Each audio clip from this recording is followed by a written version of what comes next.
The bricks and mortar part is what you get out of it, I guess. It's the benefit, but it's really about not only being able to obtain finance in the first place, but managing the cash flow whilst holding a property.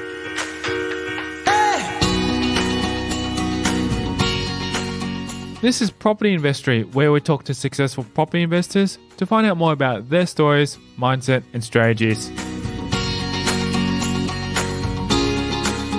I'm Tyron Shum, and in this episode, we'll continue the conversation with Jay Anderson from Jay Anderson Properties to talk more about his strategies when it comes to commercial investing, the tips and the tricks he's learned along the way when it comes to sourcing properties, and much, much more.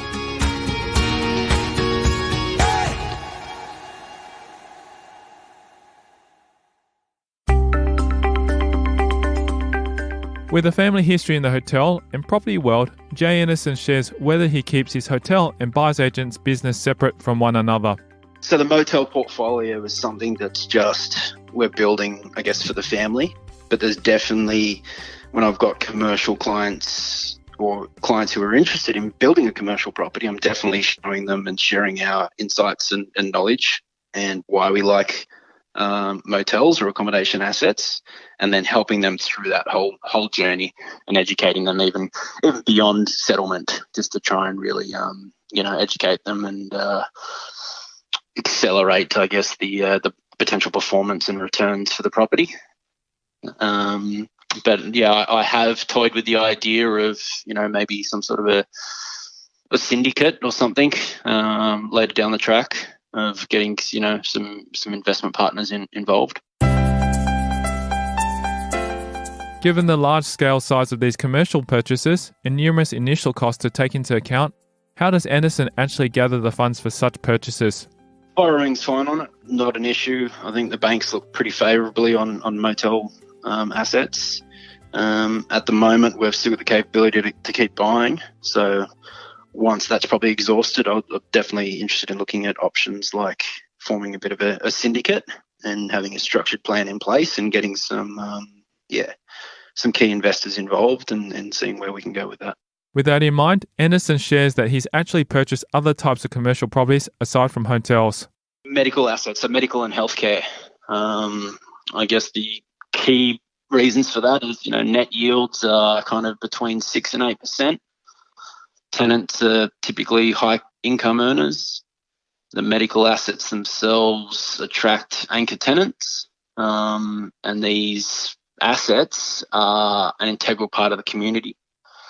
So that in hand with expensive fit out costs, and they're very geographically bound businesses. So what I mean by that is, if you think of your local dentist or the dentist that you went to as a kid, there's a good chance that dentist is still in that exact location. It's almost like a hairdresser.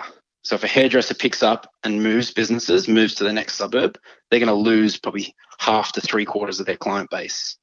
So they're very geographically bound and locked into that location. The demand for healthcare and medical services is ever growing. We've got an aging population. And also medical and healthcare is a non-discretionary spend for Australians. So it's not something that once the household budget gets a bit tight, people will still spend money to go see the dentist or go see a doctor, obstetrician, whatever it may be. He adds that while the increased tenancy terms have been one factor that made such purchases attractive, the potential to renovate and add value to them is another determining factor when it comes to cashing these properties out. Whether it's commercial or residential, I always like to try and find properties that have got that upside potential. So something that you can really, spend some money to increase the rental return or to add value to the property. So medical centres, like 2 clients we're looking for medical centres at the moment. We're trying to find something that's got that potential to add some value. So whether that's from doing renovation work in return for an increase in the rent for the tenant, and that's building up a good relationship and rapport with the tenant so we can find out, hey, is there anything that we could do to the property that will help and improve your business? If there is, would you, consider if we spent the money and did this for you in return for an increase in the rent? Despite this upside, however, Anderson explains that he still does run into some risky situations when it comes to commercial investing. I think the biggest risk is vacancy. Long vacancies in commercial property. So that's why we like to really focus on those accommodation and the medical assets to try and offset that risk in getting more of those longer term anchor tenants. The due diligence that needs to be done on a commercial property is completely different to residential. Yes, from a location basis, we still want things like population growth, look at infrastructure spending, employment, consumer sentiment, diversification and overall health of the local economy. But we want to look at the tenant who's already in there. If there's a tenant already in place, who are they? How long have they been in business? What's their competition like in the local area? Even down things to their age. So if it was a single owner-operator dentist practice, and the dentist in there is in his early 60s, well, we need to start thinking about, hang on, he's approaching retirement age. What's going to happen? Is he going to sell the business? And that's something that's out of our hands. So we really want to get an understanding of the business that's in there, or the business that's going to be in there, and are they going to be able to operate as a successful business in that location? Looking at the current lending conditions within Australia, Anderson discusses the growing interest investors have had towards the commercial investing sphere. Definitely a growing increase in the commercial, and I think it's two reasons. One is the lending side of it. Borrowing to buy commercial is a lot easier than residential. And the second part is a lot of the baby boomers who are approaching retirement or who are retiring are asset rich and cash flow poor. So they've got the family home that's unencumbered. They might have one or two investment properties, but they don't have enough cash flow to support their retirement. And in their superannuation, a lot of them don't have enough to supply or fund their retirement as well, because superannuation only came in 92, I think. So they're looking at buying assets that can offset their current income so they can support their retirement. And that's what commercial property is going to do. With all these strategic factors in play, pushing Anderson to build a portfolio, he delves more into the mental and emotional reasons behind his desire to invest. Definitely a growing increase in the commercial, and I think it's two reasons. One is the lending side of it. Borrowing to buy commercial is a lot easier than residential. And the second part is a lot of the baby boomers who are approaching retirement or who are retiring are asset rich and cash flow poor. So they've got the family home that's unencumbered. They might have one or two investment properties, but they don't have enough cash flow to support their retirement. And in their superannuation, a lot of them don't have enough to supply or fund their retirement as well, because superannuation only came in 92, I think. So they're looking at buying assets that can offset their current income so they can support their retirement. And that's what commercial property is going to do. So how far off is Anderson from reaching his property goals? We hit that last year. So now anything we do beyond this is either going to increase that number at retirement or bring retirement forward. While this certainly means that he and his wife can certainly retire early, Anderson shares that stopping work isn't actually the plan. Not so much to stop work by 40. I don't think I'll ever stop working, because I don't look at it as work. I enjoy it too much. But I guess just to be able to give you the options of doing what you want and when. And, from the age of 40 onwards, I want to do a big focus into, living life, travel and experiences and, just enjoying life. Part of enjoying life for Anderson means being able to travel and spend time with his young children. Travel is a big thing. It's something that I was fortunate to do with my parents and my grandparents. I remember as a kid, my nana and pa taking us, whether it's say to be Paris, but before we went, we had to study and research stuff about Paris and the history. And so when we were there and looking at the Eiffel Tower or Champs-Élysées, we knew what it was and we knew the history behind it. And I remember as a kid, I learnt so much by doing that. Coming up after the break, we'll delve further into Jay Anderson's journey to talk about what initially held him back from investing sooner. The fear of failure, the fear of not getting it right, I guess. But yeah, probably just the overall fear. And to be honest, that's probably what held me back for that 12 months after that. The tips he has for future and current investors. I always say to people, when you buy an investment property, you need to treat it like running a small business. And much, much more coming up next. I'm Tyron Shum, and you're listening to Property Investory.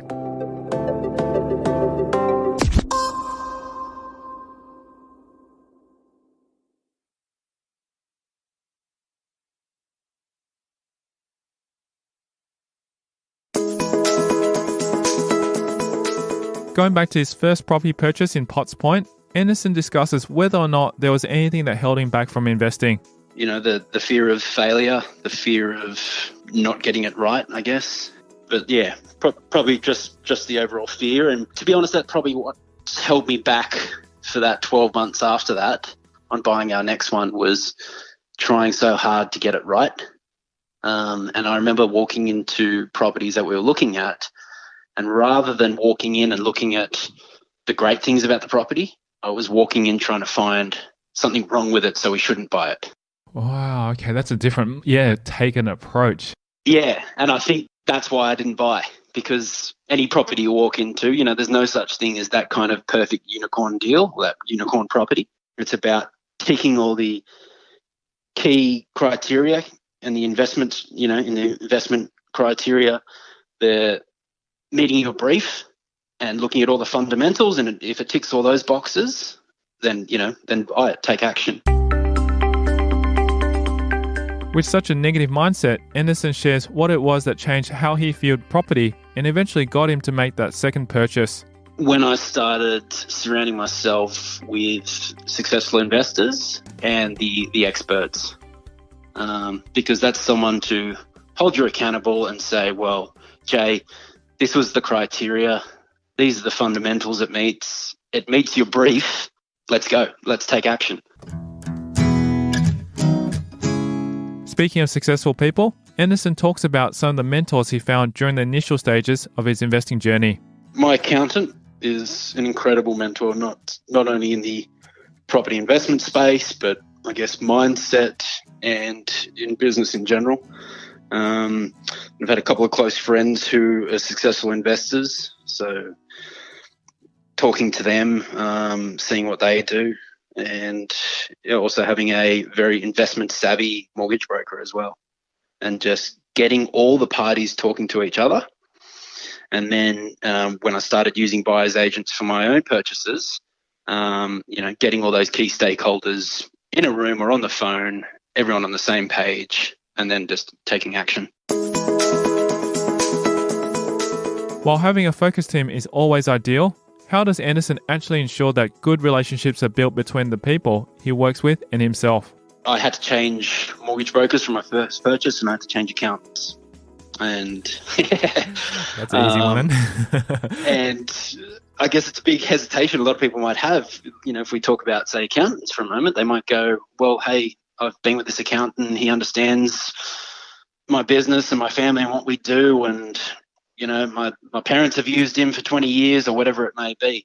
But if he doesn't align with what you're trying to achieve, or he's going to come in as a real team player in that A team you want to surround yourself with, then I strongly urge go have a discussion with a property-focused, successful investor who's an accountant, and just have that conversation and then make up your mind afterwards. And that's exactly what I did. Had a meeting and, never looked back from them. Moving on to more resources, Anderson talks about what resource he utilised to educate himself about property. From the property side, The Armchair Guide to Property Investing is, I think, an excellent book to start off with. And then, a whole lot of different, mindset ones. Even the book Barefoot Investor is a great one, just to get the fundamentals about kind of managing money, managing cash flow, because property investing is really a game of finance. The bricks and mortar part is what you get out of it, I guess. It's the benefit, but it's really about not only being able to obtain finance in the first place, but managing the cash flow whilst holding a property. And one of the key things he's learnt from his own experience and the resources he's read. I always say to people, when you buy an investment property, you need to treat it like running a small business. You need to know where all your money's coming from, where it's going out. You need to be checking all the boxes, and you need to be on top of it. Because I see too many people who buy an investment property, and it's that old saying of, buy a property that you can set and forget. Well, I think that's very wrong. You need to be watching it. You need to be reviewing it every year. Perfect example, we looked at a portfolio for a financial planner's client a couple of weeks ago, and they were getting about $280 less than market rent. And that was because they've owned the property since 2006, tenants in place since then, and have never upped the rent. Yeah, that's so true. I mean, that's money on the table that they haven't done or gone out to seek. Wow. Yeah, but it was a great property that was, in their mind, a set and forget because they didn't have any real maintenance issues. The property looked great location. They had long-term tenants in place, but they were thinking about selling the property because it wasn't giving them the returns that they thought they were going to get at this stage. With such great advice and lessons to learn from Anderson now, he also shares the best advice he was given when he started out in investing. Recognizing the value of, using experts. And I guess an analogy that I heard the other day was, could I go and lay a concrete driveway? Well, yes, I could. I could, and I could do it cheaper, and I could probably YouTube it. But would I be able to do as good a job as a professional concreter? No chance. Whose driveway is going to last longer? Well, I would put my money on the professional concreter. Yes, it's going to cost me more upfront, but I'm going to get a better quality job that's going to last longer. And so long term, my return on investment is going to be much better. Paired with following great advice, Anderson also shares a personal habit that he has that he believes has helped him along his journey so far. Taking action. Just, there's a book somebody told me about a while ago. It's about making a decision in 5 seconds. And it's something that I've tried to apply in my life, that when you have an opportunity or you have something, count down from 5 and make a decision before you get to 0. Because a lot of the times that's the right decision. You're going with your gut instinct. The longer you wait, the more you analyze and doubt yourself and second guess. So it's really just about deciding what you want to do, how you want to do it, and taking action. Yeah, the 5-second rule, Mel Robbins. Yes, that's the one. Thinking back to the decisions he made 10 years ago, Anderson tells us what he would have told his younger self back in the day when it came to getting kick-started on his property investing journey. Pursue discomfort. And what I mean by that, I guess that's something that I've set myself as a little goal for 2019, is to pursue discomfort. Everyone has this fear of either rejection being by failure or by being told no. But amazing things can happen when you push yourself out of your comfort zone. So pursue discomfort, push yourself out of your comfort zone, and you watch what the world will bring. With development being a key goal for Anderson personally, he shares with us another type of development he's excited to see in the next 5 years. Probably seeing how my business is growing at the moment and the rate it's growing. Just excited to see in 5 years' time where I'm at and where the business is at, and what opportunities that brings. With so much opportunity and success in his journey so far, on a more final note, Anderson takes a moment to discuss whether he believes his success can be attributed to hard work or to luck. I would say 90% is probably hard work. Hard work in building my knowledge and growing my intelligence. Hard work is in taking action, and, being successful, whether it's in business or in property, you need to dedicate time and energy to it. And over the years of, countless hours, and I haven't watched TV, and apart from probably the odd Peppa Pig episode with my kids, I haven't watched TV in probably 5 years. I use every opportunity just to learn or, self-develop or self-educate. So I think a lot of it's around hard work. Helping all types of investors or even first home buyers through his buyer's agency, Anderson ends by giving those looking to purchase property something to reflect on. I always say people buy a property because of one of three reasons. It's an emotional decision, it's an investment decision, or it's a lifestyle decision. It's important to identify which one of those it is at the very beginning. And further details on how you can get in touch with him. Jump on to our website at janderson.com.au or any of the social media platforms. Just look up J Anderson Property. Thank you to Jay Anderson, our guest on this episode of Property Investory. If you want to hear more about his journey, then visit our website at propertyinvestory.com.